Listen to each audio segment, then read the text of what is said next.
আল্লাহ পাক রব্বুল আলামিন ফেরেশতাদেরকে ডাক দিয়ে বলে, ফেরেশতারা তোমরা বলেছিলে দুনিয়াতে ফাসাদ সৃষ্টি করবে, মারামারি করবে, কি দরকার মানুষ বানানোর জন্য?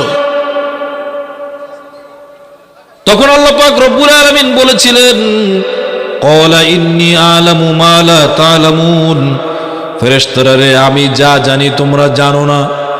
এই যে আমার এই বান্দাটা ইচ্ছা করলে প্রকাশ্যে প্রকাশ্যে দান করতে পারত, দানশীলতার গুণ অর্জনের জন্য মানুষকে দেখায় দেখায় দান করতে পারত, কিন্তু আমার এই বান্দা প্রকাশ্যে দান না করে রাতের অন্ধকারে গভীরে